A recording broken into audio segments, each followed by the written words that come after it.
And you can see the title over here. Better than a real man. Excuse me? Young Chinese woman turned to AI boyfriends on Chatbot. What the flip's going on here, bro? So it says here, right? Okay. 25-year-old Chinese office worker, Tu Fei, says her boyfriend has everything she could ask for in a romantic partner. He's kind, empathetic, and sometimes they talk for hours, except he isn't real. Her boyfriend is a chatbot on an app called Glow, an AI platform created by a Shanghai startup Minimax that is part of a blossoming industry in China, offering friendly, even romantic human robot relations. She says here, right? He knows how to talk to a woman better than a real man. Excuse me? Said Tu Fei from Jian, northern China, who declines to give her full name. What? It says here, the AI bot comforts her when she has period pain, right? She confides in him about her problems at work. She feels like she's in a romantic relationship. The app is free, okay? It says here, right? Wow. It's difficult to meet the ideal, she says, right, it's difficult to meet the ideal boyfriend in real life, okay? People have different personalities, which often creates friction. While humans may be set in their ways, okay, AI gradually adopts to the user's personality, remembering what they say and adjusting its speech accordingly. Emotional support. Wang says she has several lovers, several AI lovers. What's going on? Inspired by ancient China, long-haired immortals, princes, and even wandering knights. I asked some questions, she said, when she is faced with stress from her classes or daily life, and they will suggest ways to solve this problem. It's a lot of emotional support, okay? Wow. All her boyfriends appear on One Talk. There are hundreds of thousands of characters available, from pop stars to CEOs to knights. So they're gonna, it's probably dad, the 6'6" dude, right? 6 foot CEO, 6 figures. This is incredible. But users can also customize their perfect lover according to age, values, identity, and hobbies. Woo! Everyone has experiences, complicated moments, loneliness, and it's not even necessarily lucky enough to have a friend or family nearby who can listen to them 24 hours a day. AI can meet this need. You're cute. Okay. What's going on here? It says here, right? We can go on a picnic on a campus lawn. She suggests to Zhao Jiang, her AI companion on another app. I'd like to meet your best friend and her boyfriend, he replies. You are very cute. Yo, this is some weird dystopian stuff, bro. I don't even know what to say anymore. It says here, long hours can make it hard to see friends regularly, and there is a lot of uncertainty. High youth unemployment and a struggling economy mean that many young Chinese worry about the future. That potentially makes an AI partner the perfect virtual soldier to cry on. Bruv. Okay. No. This is bizarre world. Okay. This is nah. I don't know what to say to you, bruv. I don't know what to say. Better than a real man.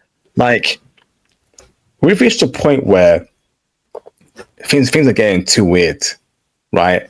Now, this is happening in China. China is quite conservative, quite traditional, but it appears that even they have problems there in their dating scene, okay? But I never thought I'd read an article where it says, better than a real man, young Chinese women turn to AI boyfriends on Chatbot. Now, I think that what we're seeing here in China is probably coming to the Westfield in the next 5-10 years. Because a lot of dudes are already on OF. I'm seeing a lot of dudes talking about, female human robots, right? I'm even seeing women talk about male robots as well, physical. Phil, what's going on here, man? Have we reached a point of no return, right? Break it down for us, Phil. This is going to increase. This is definitely going. This won't stop because. Okay. So you have the women wanting some sort of conversation, right?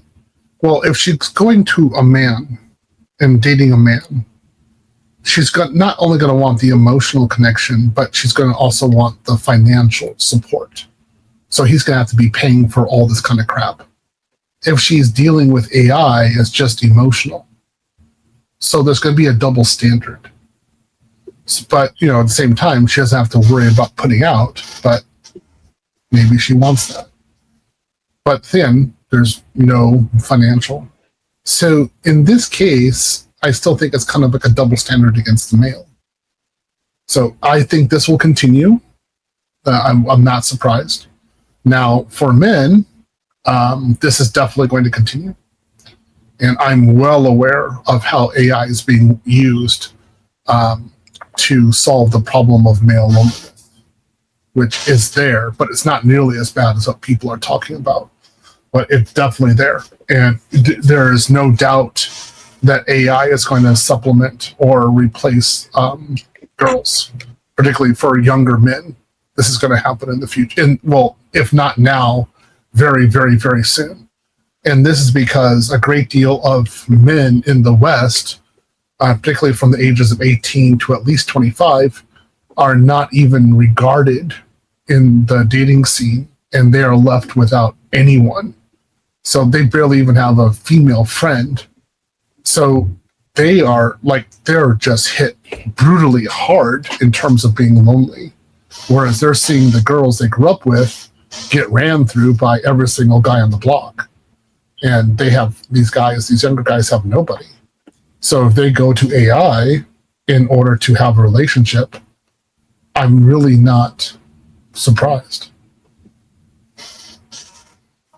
Wow.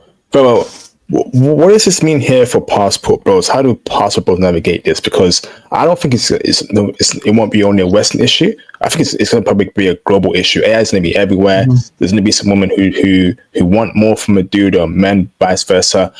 How do we as passport bros, brother, navigate this upcoming bizarre world, brother, where AIs are going to replace humans in relationships?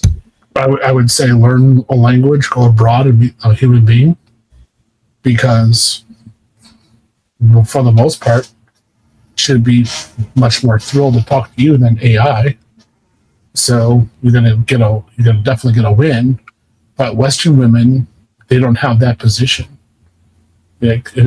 Once they get into AI like this, they're gonna be hopelessly addicted.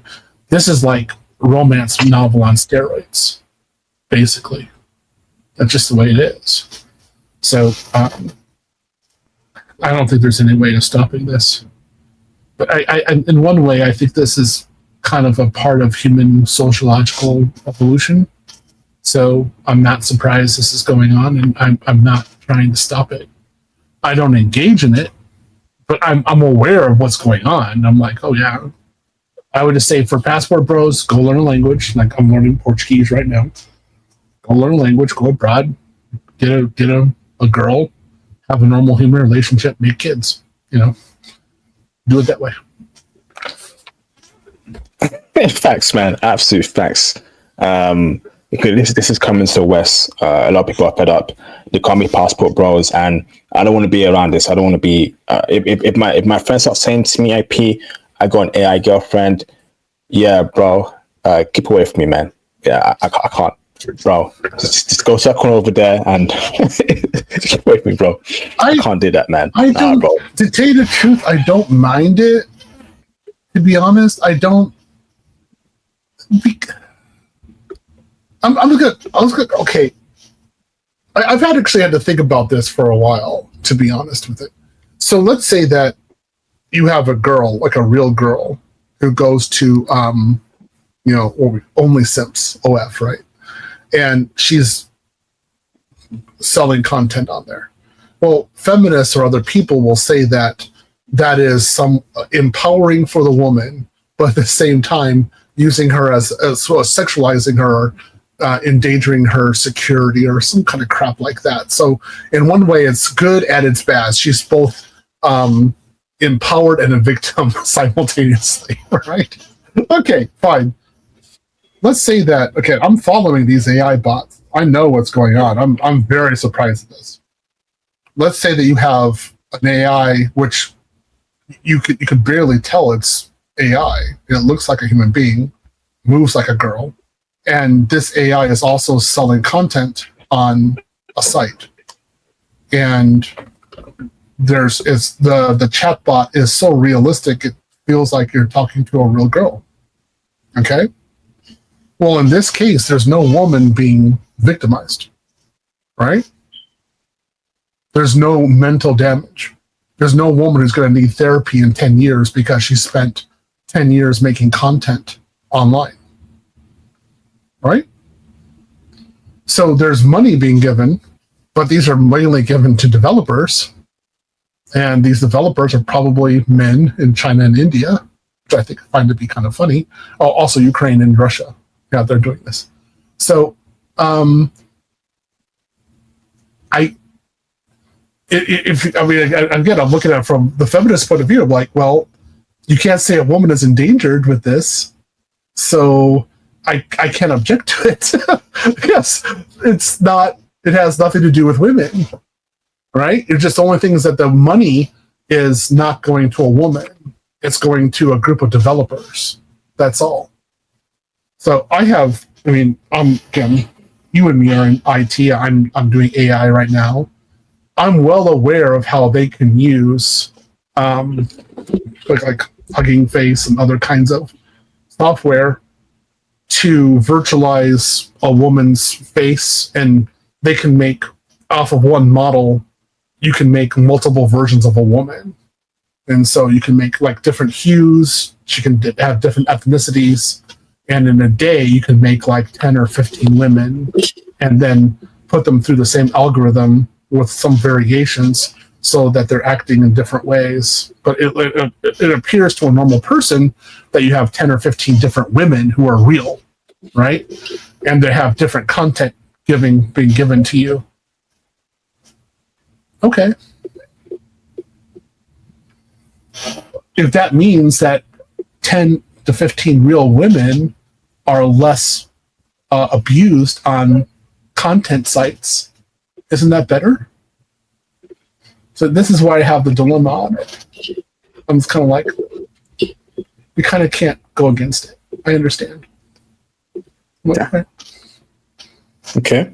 Interesting perspective there. Thank you, Theo.